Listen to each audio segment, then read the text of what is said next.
Hey, what's up you guys? This is Junior Trader, and in this video, let's take a look at Tesla stock. We do have a lot to go over in this video. I want to take you over the options data. We have Tesla's earnings this Wednesday.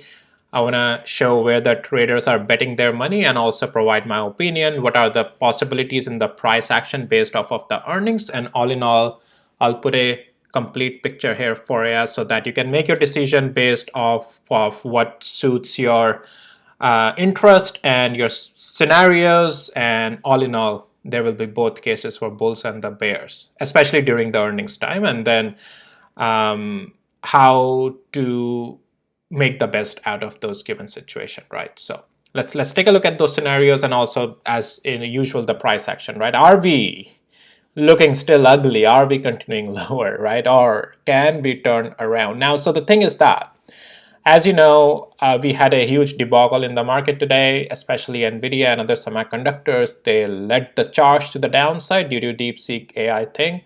Now, Tesla recovered, did its best actually. It did recover really nicely, all right, today in the price action. But it still closed, we have a wick up on the top. It's still closed in the sell-off pressure, right? What do we make out of it? So let's get to the 5 minutes interval. Let's get the price action up and tidy for us first, and then we'll get to the options data and all other stuff here. Now, we had a good start actually. It did recover early in the morning really nice, and I'm going to turn on my tools here. We did recover really nice here in the morning. Until here we had a bullish price action, and then thereafter we turned negative, and you can see in the structure here, it's a real-time structure as price evolved.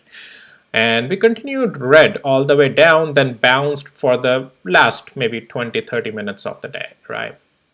But anyway, so it did stabilize itself, all right? Now, the thing is that though, we do have lingering weakness on the daily interval, all right? Now, I did mention that if we can close above today $400 level, this blue box, we should be fine, or above 50 days moving average is still fine. I would say definitely it's not it's not that strengthful though, but it's also not bearish yet fully. Yes, after such a debacle in the whole market today, if Tesla and many other tech stocks got bought back up, but if Tesla can still hold itself, it's a really good strength that we see that buyers are still willing to hold Tesla even after the major debacle in the market, right? Now, earnings, I'll get to that because that will be both bulls and the bear scenario in just a couple of minutes. I want to first put price action in proper perspective here. The thing is that though, intraday we are still not, well, intraday when I say the overall direction on the hourly interval is still not to an uptrend, all right? Yes, we did rebounds. That's fine. Those are just the rebounds, all right? We rebounded, came back up, rejected at one of the significant level above, which we lost today, right? And we came down again. So it's not uptrend though. Intraday, if those bounces came, a little bit of rebounds came, that's fine. But overall direction on intraday still remains negative. And this and price action. And again, I can just use my tools for better understanding. You can see we are still red. We are also below the cloud, and it's not looking good still on the hourly interval. And as you know, previously the price action on the daily interval was more a pullback, but it's turned more into more than a pullback. This is getting to the last line of defense, but if Tesla wants to, now getting to the level, if Tesla really wants to recapture the bullish strength, it needs to get above 406 and 40 cents as soon as possible. Early possible tomorrow. If Tesla can do it, all great and fine. So on the hourly interval, we need to, well, definitely get above $400 first, and then though the good uptrend is above 406. So let's see if Tesla can do that. Otherwise, there is still lingering weakness. We are not the swing bearish, but there is still lingering weakness. And as if we get above 406 and 27 cents, it's definitely a continuation strength to the upside. Otherwise, this will still linger around in the little bit of a weakness or sideways action until the earnings happens, all right? So that's something to watch, and I'll just use the tools that will give you everything in the real time what to watch for, all right? Now, I want to get to, so this is something I just wanted to put in perspective. And anytime if we lose 50 days moving average, it opens up the doors on Tesla to $372.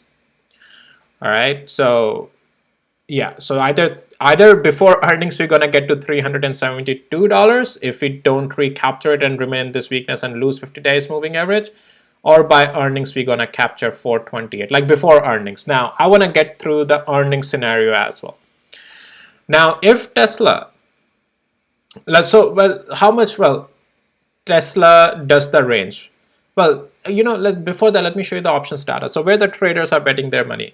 There's still most of the calls sitting at $440. And then we have spike at 480 as well. 500 is also coming up strong. What I'm a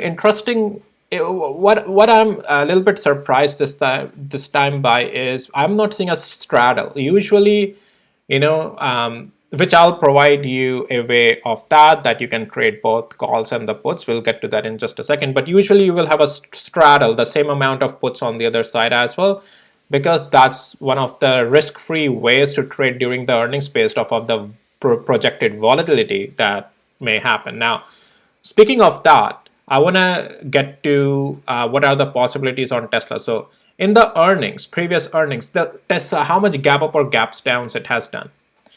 So the previous gap up on Tesla was in the prior earning around 15%. All right. And then earning prior to that, we had a gap down of almost 9%. All right. And then earnings prior to that, we had on Tesla a gap up of almost 12%. So give or take, right? On average, it's 12%. All right. And one benefit trading Tesla stock for you is that whichever direction Tesla picks after earnings, either gap up or gap down, most of the time it follows through in that direction. All right, by majority of like 90% of the time, I think so. Those are the only examples I see. When we see a gap down, it usually follows through, and then it may take some time, but at least the next day and the day after it follows through. So options, if you are doing straddle that is on both sides, at least for Friday expiration, it's you can trade any call or put. You can have both. Both based off of the straddle that you would do, and that's something you'll have to figure out how much price it's going at on your options chain and whatnot. But that straddle would allow you to for the both calls and the puts would allow you to you just look for 10% beyond, and you will have a follow through the next day. So you'll definitely make the money, and then you will be able to, the losing position will be taken out from the profits of your winning position in this case. And you will have to price how much those options are going for. Just look for anything beyond 5% range, and whichever gets cheaper. But volatility is what you are really relying upon in the earnings. Nothing is guaranteed, but that's what you are relying upon. So let's take this as an example, this area. So for calls, look for anything around like 432, 435, whichever is the cheapest, right? And even this, which is in the range until at least 12%, because you want to have some potential range in your move as well. And to the downside, you will look something like around 370 or so, or below that. And definitely if we lose 370, right? So that's the point. So look for these both side range, and also price action is really in your benefit for these both gap ups or gaps down. If Tesla gaps up above 427, it's definitely hitting 480 in coming days, like $500 range. If it gaps down below 373, it's definitely going to, like, 325 opens up the door. So you still are in benefit because you will make the money on either direction, right? And your losing position will be taken care of by your winning position in this case, right? So, but just look for what are the options prices there. Again, just my opinion, do whatever you want to do. I'm just providing my opinion. And though, speaking of that now, I do expect Tesla, if it gaps up after earnings above 428, it's going to go to $500 direction. If it gaps below 373 after earnings, and then it's going to go in the direction of 326. So that's my take on Tesla, because both are directional break as well, and those are also within the range to have a really good options pricing for yourself as well. But anyways, figure that out. But that's how I would look at it. And all in all, price action, I would still say between 20 and 50 days moving average just choppiness. We need to see in just the price action, like if we want to see strengthful until the earnings time, we need to get up a 406. If anytime we lose 50 days moving average, we are then still getting weaker and getting close to 373. That's the near term at least price action you can also watch before the earnings. And then earnings, I already provided you a type of a trade that you can take. But anyways, do what feels best for you. I'm just providing my opinion here, nothing more than that. And that's all I have for you guys in this video. And with that, I'll see you in my next videos. Take care. Bye.